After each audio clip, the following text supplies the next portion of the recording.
신반포 2차 아파트에 대한 비전을 설명드리고자 만들어졌습니다. 오늘 진행 순서는 신속통합계획안에 대한 설명, 질의응답 순으로 진행하게 되는데요. 이 양해의 말씀으로 설명 중에 질문을 하게 되면 제약된 시간과 전체 진행에 어려움이 있으므로 이제 궁금하신 게 있더라도 조금 참으시고 설명이 끝난 후에 이제 해주시기를 부탁드립니다. 오늘 이 자리에는 서울시 신속통합기획과 공동주택지원과에서 참석하여 주시고 있고요. 지역 주민들을 위해 수고하여 주시고 계십니다. 박수 한번 부탁드립니다. 그럼 서울시 신속통합기획과 신소희 팀장님으로부터 신반포 2차 아파트 신속통합기획안에 대하여 설명을 듣겠습니다. 큰 박수로 환영하여 주시기 바랍니다.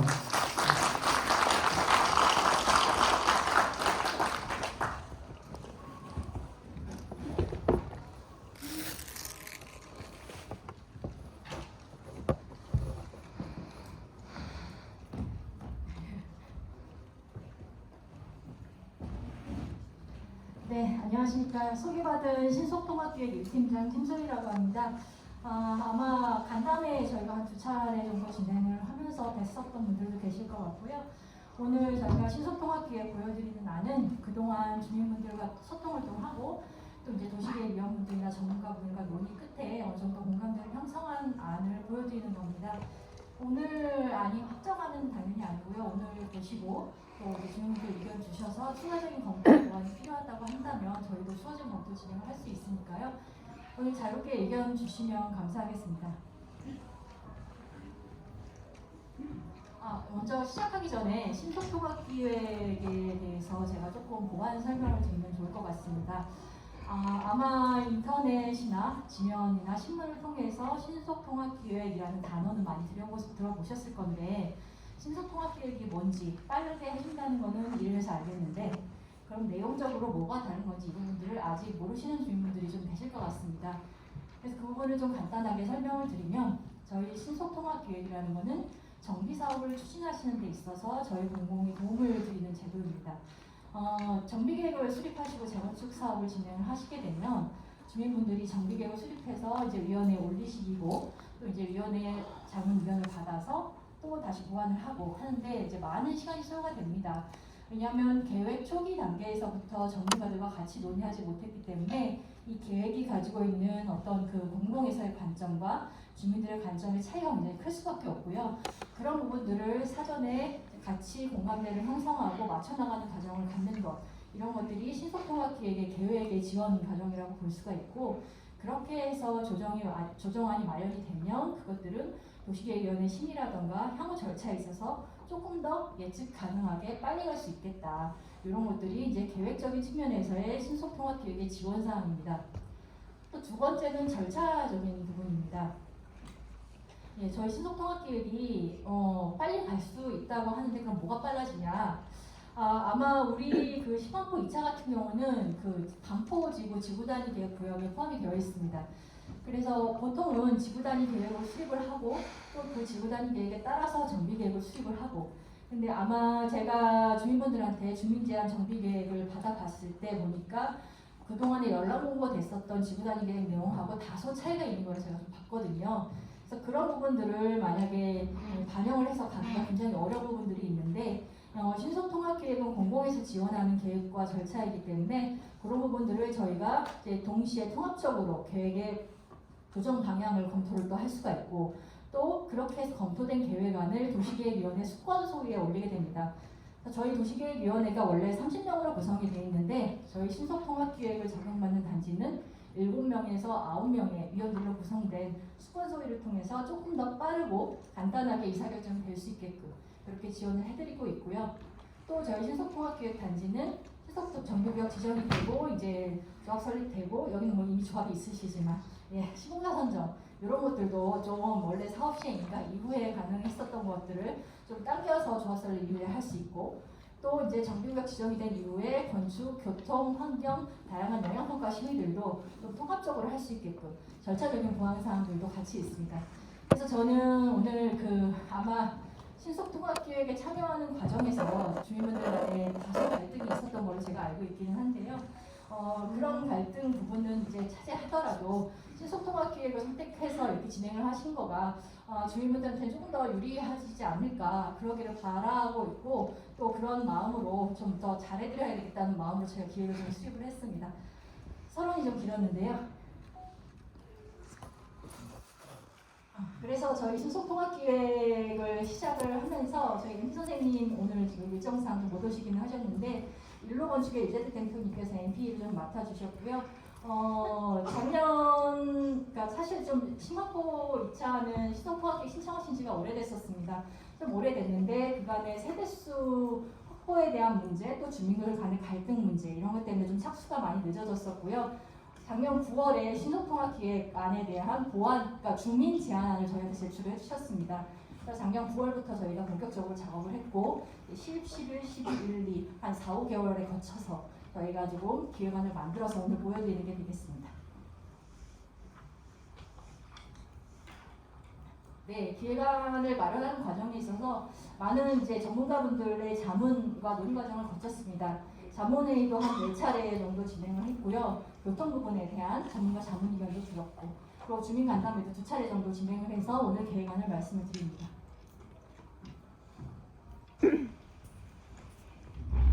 신만포 2차 아파트는 한강변에 보시면 굉장히 세자형으로 이제 구성이 대지 형상이 된 단지입니다.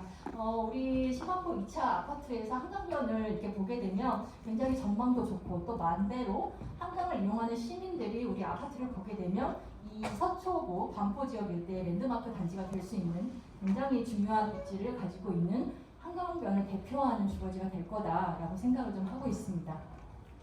그럼에도 불구하고 아직은 우리 단지에서 해결해야 될 숙제들은 좀 많습니다. 그래서 아직 예전에 지어진 아파트이기 때문에 주로 탄상형으로 이제 저층으로 구성이 돼 있어서 한강 전망도 많이 확보가 안 돼 있고 또 주변과 어울리지 않는 좀 낮은 스카이라인도 가지고 계시고요. 지역하고의 이제 단절이라던가 주차 공간의 부족 또 이런 문제들이 사실 오래된 아파트에서 가지고 있는 문제들이 있기 때문에 하루빨리 재건축을 정상화시키고 추진을 해야 되겠다라는 주민분들의 의지가 있으시고 거기에 또 저희가 같이 지원을 해드리는 상황이 되겠습니다.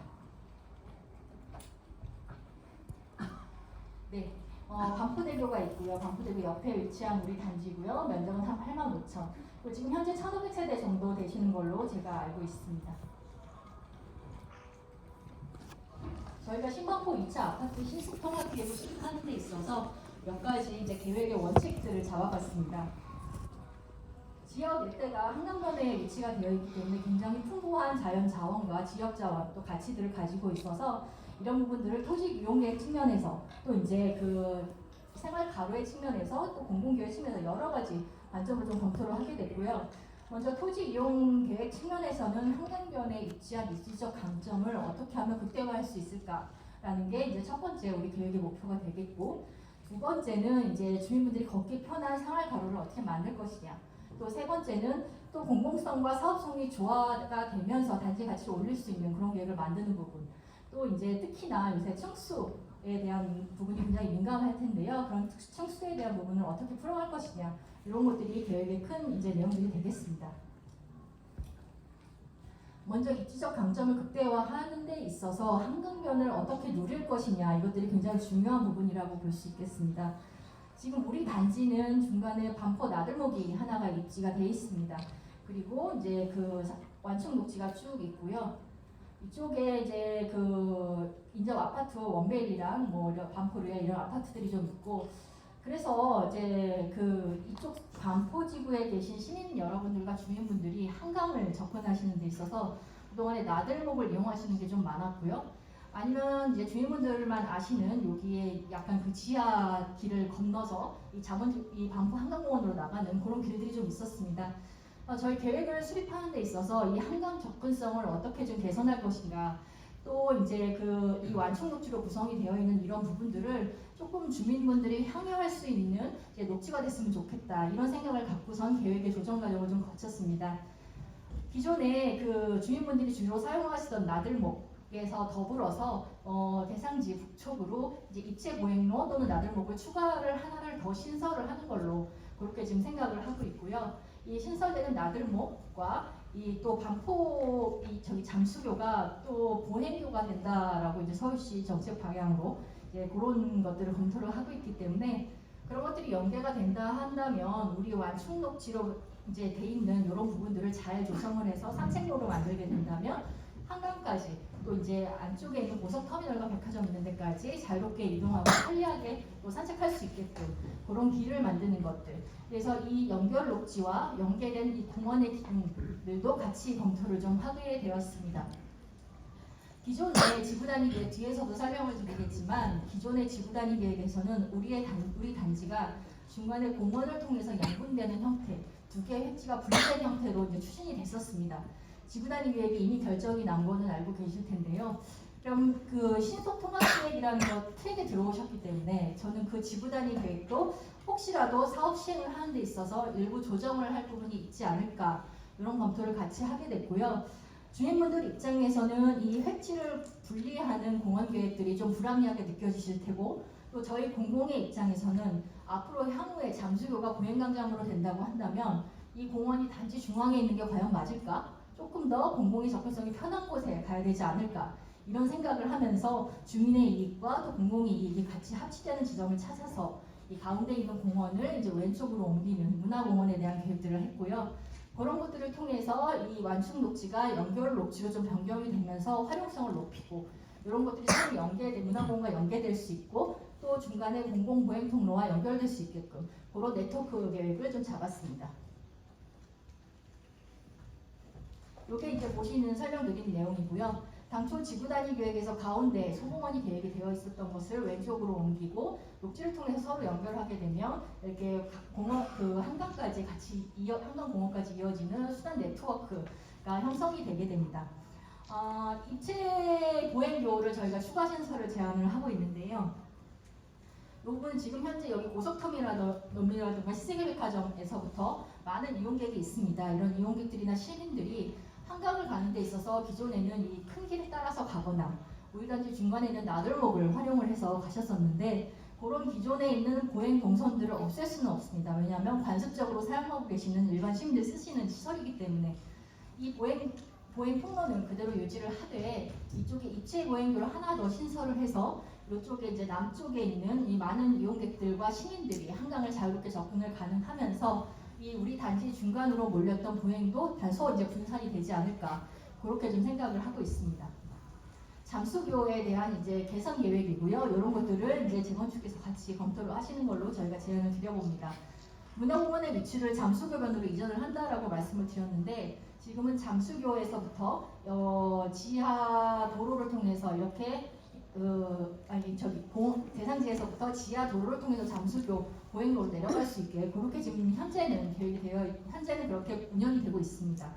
근데 나중에 이 잠수교가 보행료로 바뀌게 된다면 어두침침한 지하 도로를 거쳐서 이 잠수교로 나가는 것이 아니라 주민분들이 바로 이 대상지 내에 있는 문화공원 옆에 있는 썩은 광장을 통해서 잠수교 보행교로 이어질 수 있게끔 이런 보행 체계를 만드는 것을 우리 사업에서 같이 좀 진행하면 어떨까 이런 제안을 제가 드려봅니다. 그다음에 대지 레벨에 대한 부분입니다. 한강하고 또 이제 주변하고 조화로운 스카이라인을 만들기 위해서 대지 레벨을 어떻게 가져갈 것이냐 이 고민들이 있을 텐데요. 주민분들께서 처음에 이제 저희한테 제안을 주신 거는 이 완충 녹지 레벨에 맞춰서 단지를 들어올리는 계획을 좀 하면 어떻겠냐 이런 제안을 좀 주셨습니다. 저희가 수많은 논의 과정과 이제 전문가들과 논의를 끝에 이제 이 대상지 서측은 원밸류와 맞춰서 문화공원 레벨과 맞춰서 이제 단지 레벨을 들어 올려서 한 계층 정도 상향을 했고요. 또 오른쪽은 기존에 침수가 일부 한 무릎 정도까지 이제 차신 거를 제가 이제 사진도 보고 했는데요. 그런 것들을 좀 완화할 수 있게끔 1.2m 정도 대지 레벨을 들어 올려서 전반적으로 이제 대지 조성 계획을 수립을 했습니다. 저희가 이 대지 조성 계획을 수립하는 데 있어서 이제 전문가분들과 논의를 하는 과정에서 일부 우려하시는 분들은 이 뒤에 있는 아파트들이 대지 레벨을 올려서 계획을 한 게 아니라 현황 대지 레벨을 가지고서 계획을 했기 때문에 우리 단지만 레벨이 올라갔을 때 혹시라도 이쪽 남쪽에 있는 아파트 단지에서 좀 안 좋은 경광선에 영향을 주지는 않을까 이런 우려들도 계셨습니다. 또 이쪽에는 앞으로 리버브에서도 단지를 올리지 않고 이제 평지 레벨로 지금 계획이 되어 있기 때문에 그런 부분들을 맞춰서 원밸리 쪽에 맞춰서 올릴 수 있는 부분은 올리고 이쪽 부분은 단지를 올리는 것을 좀 최소화하는 것으로 이제 조정안을 만들어서 이렇게 대지 레벨 조성 계획을 좀 저희가 작성을 했습니다. 대지 레벨이 올라가면서 우리 대지하고 이 뒤에 있는 완충 녹지 또는 연결 녹지가 바로 수평 레벨로 이제 보행으로 만나게 됩니다. 그렇게 되게 되면 이 보행 데크를 통해서 이제 다양한 활동들이 이루어질 걸로 예상을 하고 있습니다. 생활 가로에 대한 부분을 좀 설명을 드려보려고 합니다. 우리 시마포 2차 아파트는 어쨌든 한강변에 걷기 편한 산책로를 만드는 것이 또 중요할 거고 이제 상가들도 꽤 많이 계시다고 제가 들었습니다. 상가분들과 함께 이 생활 가로를 이제 근린 상가들을 이제 상가 상업 가로를 만드는 부분도 중요할 것 같습니다. 그리고 그 나들목으로 이어진 이 공공보행 통로변을 어떻게 활성화할 것이냐 이런 부분도 좀 이 가로 계획에 있어서 중요한 부분인 것 같습니다. 그래서 당초 지구단위 계획 지침에 있는 이 공공보행 통로는 그대로 존치를 경계부에 있는 공공보행 통로 존치를 하고 중간에 있는 공원을 왼쪽으로 옮기는 대신에 공공보행 통로로 계획을 했고요. 이 공공보행 통로는 주민 땅입니다. 주민 땅인데 일반 시민들도 지나갈 수 있는 주민 땅입니다.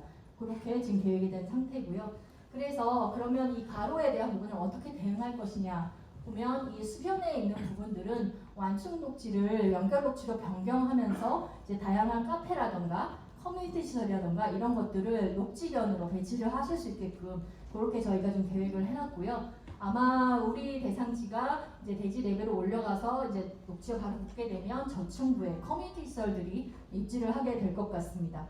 또 생활 가로로서는 요 남측의 학교변으로는 보행들이 활발히 이루어지고 있으시기 때문에 그런 부분들의 상가 같은 것들을 좀 배치할 수 있는 부분, 또 공공보행 통로에 배치하는 부분 이런 부분들을 이제 종합적으로 저희가 검토를 좀 하게 됐고요. 두 차례에 걸친 주민 간담회 과정에서 이제 상가 부분들이 의견을 좀 주신 분들이 계십니다. 그래서 상가를 좀 활성화하기 위해서 이 공공보행 통로변에 상가를 배치해달라는 분도 계셨고요.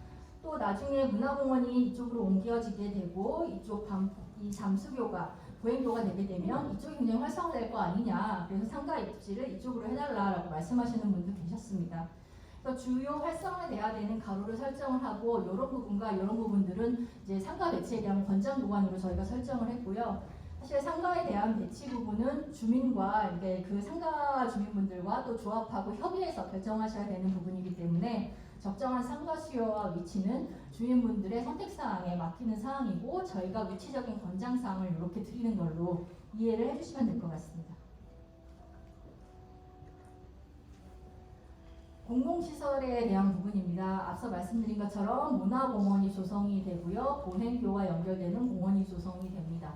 남측 도로의 확폭이 있고요. 이제 치안센터가 하나 만들어지는 이런 부분들, 또 기존의 완충 녹지를 조금 더 활용성이 높은 연결 녹지로 만드는 부분, 이런 부분들이 우리 지역에서 필요한 이제 기반시설의 필수 기반시설이고요. 그 밖에는 이제 저희 한강변 공공기여가 10% 이상 채워져야 되기 때문에 그 서울시 기준입니다. 그 부분을 충족하기 위해서 일부 공공주택도 들어갈 수 있게끔 그렇게 계획이 되는 상태입니다. 마지막으로 스카이라인에 대한 말씀을 좀 드리겠습니다. 이쪽에 보시는 게 뭐 잘 안 보이실 것 같기는 한데 35층으로 했을 때 이제 그 스카이라인 개념입니다. 그래서 그동안에 이제 그 한강변 스카이라인에 대한 많은 비판들과 뭐 그런 목소리들이 있었습니다. 그래서 왜 35층으로 일괄적으로 주거지역 층수를 제한해야 하느냐 이런 부분들에 대한 이제 시민분들의 많은 의문들이 계셨었고요. 특히나 한강변 같은 경우는 35층으로 장벽을 만드는 것보다는 층수를 조금 더 완화를 해서 풍경을 더 중요하게 생각을 하는 게 좋겠다라고 말씀을 주시는 분들도 많이 계셨습니다. 그래서 저희 서울시에서는 작년 말에 2040 도시기본계획을 재정비를 하면서 기존의 주거지역에서 35층으로 규제했던 층수계획을 완화를 할 수 있게끔 층수계획을 완화하는 도시규제 완화 사항을 담았습니다. 그래서 저희는 35층을 기존 35층을 49층까지 완화한 계획안을 좀 수립을 했고요. 일부 주민분들께서 아마 왜 49층까지만 해야 돼, 더 하면 안 돼, 60층은 안 돼, 이런 말씀 하시는 분들도 계실 겁니다. 그런 생각하시는 분들 계실 건데요. 저희가 생각하기에 49층, 50층 이상으로 넘어가게 되면 피난층을 별도로 둬야 되는 건축법상의 규정이 있습니다. 그러다 보면 시공비도 많이 들고 용적률에 대한 손실이 또 일어나게 되거든요. 그런 여러 가지 경제성들을 고려를 했을 때 많은 단지에서 49층으로 계획을 이제 맥시멈으로 하는 것들이 일반적이고요.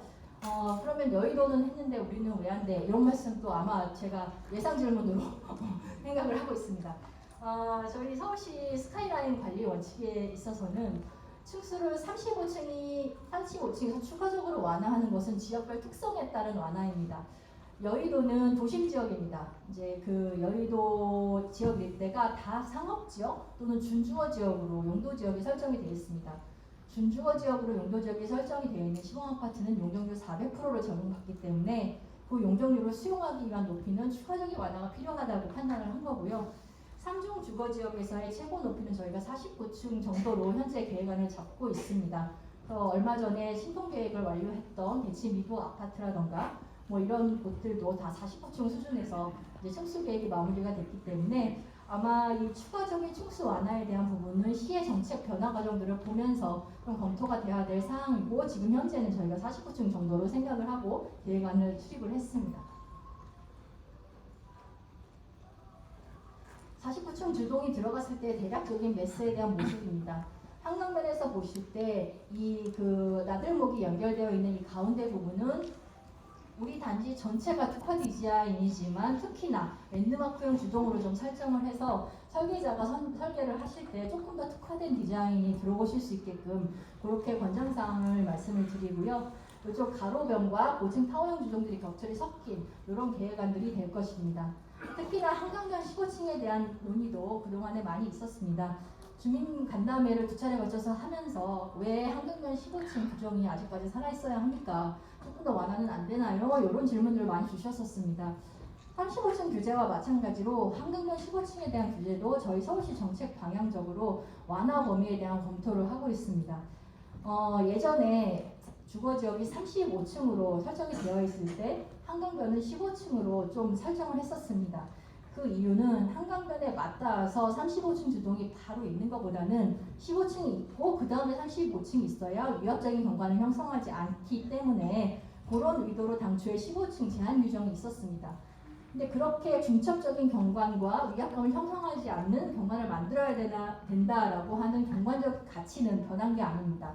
다만 예전에 35층이었을 때 앞에 15층이 있는 것과 49층이었을 때 앞에 15층이 있는 게 다르기 때문에 그런 부분들을 저희가 조금 더 완화를 해서 15층을 이제 주민분들의 의견을 들어서 20층으로 완화해서 계획 제안을 드립니다. 20층으로 완화하는 데 있어서는 저희가 이제 공공성과 사업성의 조화라는 측면에서 몇 가지 이제 조건들이 있습니다. 먼저 저층부는 이제 적절히 보이드 공간이라던가 필로티 공간을 통해서 이제 저층부의 보행이 활성화될 수 있게끔 좀 열린 공간으로 좀 만들어 주시는 거, 또는 이제 수변을 이제 좀 특화된 디자인을 이제 제안을 해주시는 거, 조합 설계자의 몫입니다. 제안을 해주시는 거. 그런 부분들이 조금 적용이 됐을 때 이 한강변 15층도 20층 정도까지는 무난하게 완화가 될 수 있지 않을까 그렇게 생각을 하고 있습니다. 그래서 지금 전반적인 층수는 35층에서 49층으로 완화가 되었고요. 한강변 층수는 15층에서 20층으로 완화가 되었습니다. 앞에서 말씀드린 사항들을 반영한 건축 계획안입니다. 배치도 보시면 중간에 공공보행 통로가 있고요. 탑상형 주동들이 하나, 둘, 셋, 넷, 다섯, 여섯, 7개가 들어서 있습니다. 이것들이 49층 주동들이 적절히 배치가 되어 있고요. 한강변에 위치한 주동들은 20층 정도 수준의 내외의 수준으로 계획이 좀 되어 있습니다. 이런 건축 배치에 대한 부분들이 있고, 특히나 세대 평형이라던가 평형 배분에 대한 주민분들 갈등이 그동안 굉장히 많으셨다고 제가 들었습니다. 한강변 전망을 요구하시는 분들, 또 기존의 그 내가 가진 평형을 그대로 유지하고 싶다라고 하시는 분들. 근데 신속통합계획을 신청하시는 과정에서 이제 저희가 신속통합계획이라는 거는 주민분들 또 민간의 사업을 지원하는 계획이기 때문에 어느 정도 시의 정책이라던가 주택 공급의 효과 이런 것들도 같이 보면서 대상지를 선정하게 됩니다. 또 당초 신속통합계획 신청을 하실 때 저희 시하고 대략적으로 합의한 부분이 1.3배 정도의 주택 공급을 했으면 좋겠다라는 부분이 이제 대략적인 합의가 있었고요. 그럼 1.3배를 공급하려면 기존 주민 평형을 줄여야 되는 거 아니냐, 이것 때문에 아마 많은 고민들이 있을 겁니다. 저희 계획안을 보시면 기존 주민 평형은 그대로 유지를 했습니다. 그런데 어떻게 1.3배에 비슷하게 맞췄냐 하면 이 가운데 보시면 이 완천녹지하고 우리 대상지 경계구에 지금 현재는 보행자 도로가 하나 있습니다. 그게 사실은 공공땅입니다. 공공땅이 있는데요. 그 부분을 대지 경계 안으로 포함을 하면서 그 부분을 대신에 이제 공공주택으로 치환하는 방법으로 인해서 세대수를 어느 정도 이제 조정을 해서 주민분들의 세대는 그대로 보존을 하시면서도 주택 공급 효과는 가질 수 있게끔 조정한 계획안을 오늘 말씀을 드립니다. 전반적인 조감도 있고요. 주요 변경사항을 좀 정리해서 말씀을 드리자면 위쪽에 있는 게 이제 당초 주민 제한안입니다. 그리고 밑에 있는 게 지구단위 계획 심의안입니다. 아마 신속통합기획을 하지 않으셨다라고 한다면 지구단위 계획 수립된 안으로 계획을 수립하셨어야 됐을 겁니다. 지구단위 계획을 수립하면서 지구단위 계획이 사업계획이 아니고 도시관리계획이기 때문에 이 실제로 건축물을 얹혀봤을 때 예측 가능한 부분이 다소 떨어질 수 있습니다. 지구단위 계획에서 단서조항을 달기를 신속통합계획을 적용을 하게 되면 이런 지구단위 계획의 내용들을 어느 정도 조정 가능하게끔 유연하게 열어뒀습니다. 그래서 여러분들은 신속통합계획을 진행을 하시면서 주민제안을 제출해 주신 거고요. 주민제안 부분은 상당 부분 반영이 돼서 1차 간담회와 2차 간담회를 진행을 했습니다. 주민의 요청사항들은 대략적으로 한 5가지 정도로 좀 제안을 하셨습니다. 먼저는 이 단지 내에 있던 이 중앙공원을 공공거래 통로로 변경해달라고 하신 말씀들은 저희가 반영을 했습니다. 대상지의 레벨을 전반적으로 조정을 해달라고 하는 부분은 동축 레벨을 올리고 이 서축 레벨도 2.2m 정도 올리는 걸로 반영을 했습니다. 한강변 첫주동 15층 이하를 완화해달라는 부분, 이 부분도 저희가 20층으로 반영이 되어 있습니다. 다만 한 가지 미반영된 것들이 반포대로에서의 직접 진출 입구를 개설해달라고 하신 부분입니다. 우리 대상지 왼쪽에 보면 반포대로가 있습니다. 그래서 고속터미널역에서부터 이제 내려오는 차량들이 엄청나게 많은데 저희가 교통위원회 위원분들과 수차례 논의를 거쳤습니다. 논의 거친 과정에서 말씀하셨던 게 다른 거는 몰라도 안전에 대한 문제는 절대 타협할 수가 없다, 이런 말씀들이 계셨습니다. 그래서 하신 말씀이 고속터미널 고가에서부터 내려오는 차량, 또 잠수교 들어가는 차량, 이쪽에서부터 이제 이쪽으로 우회전하는 차량들이 여기 다 같이 몰려 있거든요. 그 와중에 진출 입구가 있고 또 이 차량들이 올림픽대로로 또 나가려고 할 겁니다.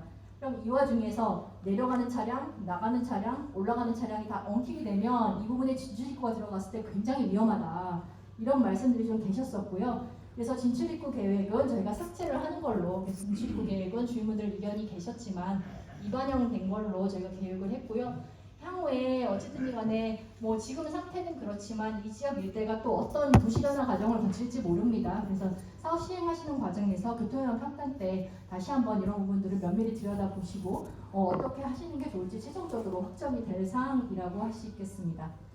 그 다음에 그 공공거래통로 인근에 상가를 배치해달라는 간담회 때 의견들이 있어서 그것도 반영이 됐고요. 또 한 5가지 정도와 더불어서 이제 세대수에 대한 부분들은 저희가 이제 반영을 한 부분인데, 그거 외에 주민분들이 제안하지 않으셨지만 저희가 추가적으로 제안을 드리고 반영이 된 부분이 말씀드린 정비구역 경계를 확장을 해서 대지 면적을 넓혀서 지상 연면적을 넓게 쓰게끔 사업성을 좀 더 보완을 하고 또 주택 공급 효과도 높인 그런 부분들이 정비구역 확장 계획의 추가 반영 사항이고요. 기존의 상가를 별도의 주구 중심으로 계획을 하셨었는데 이 부분들은 주민분들한테 저희가 통합 개발을 하시는 거에 대한 의견은 어떻습니까? 라고 여쭙습니다.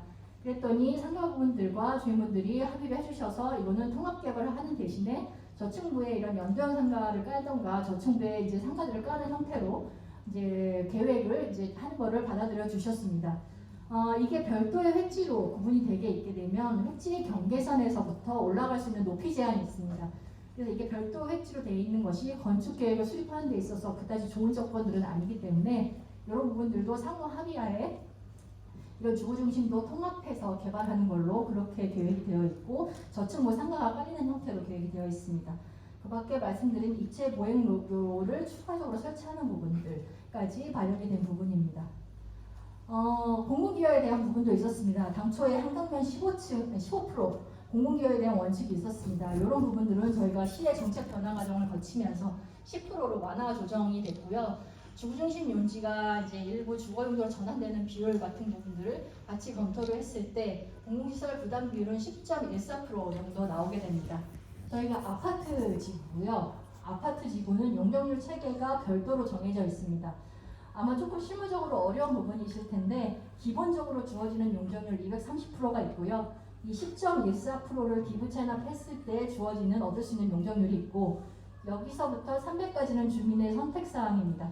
그래서 저희는 300%까지 꽉 찾는 계획안이 우리 계획안에서 타당하다고 봤고요. 400%까지 꽉 찾았을 때 이제 임대주택 반, 분양주택 반으로 올라가는 체계. 그래서 이렇게 구성이 되어 있고 전체 한 2050세대 내외 정도가 되지 않을까 생각을 하고 있습니다. 용적률 체계를 좀 더 자세히 보여드린 부분이고요. 이 기부 체납을 하는 데 있어서 들어가는 부분들은 아까 말씀드린 공원, 도로, 치안센터 그리고 이제 그걸로 다 안 채워지는 10%를 다 채워야 되니까요. 다 안 채워지는 부분은 공공주택이라든가 입체부행료가 추가적으로 들어간 상황이 되겠습니다. 주민 제한안과 신속통합기획안의 비교입니다. 용적률 400%는 똑같지만 사실상 지상 연면적에 굉장히 많은 증가가 있었습니다. 우리 대상지 바깥쪽에 있는 그 아까 말씀드린 보행자 전용 도로가 공공 땅이었던 게 대지화됐고 그만큼이 이제 용적률로 태워져 있기 때문에 지상 연면적이 많이 증가를 좀 했고요. 세대수도 증가를 좀 했습니다. 순부담률, 공공기여 비율은 다소 감소가 했습니다만 이번 시 정책적인 사항으로 당초 저희가 15%에서 운영하고 있던 서울시 정책을 10%로 완화 적용한 것들을 그대로 반영한 사항이 되겠습니다.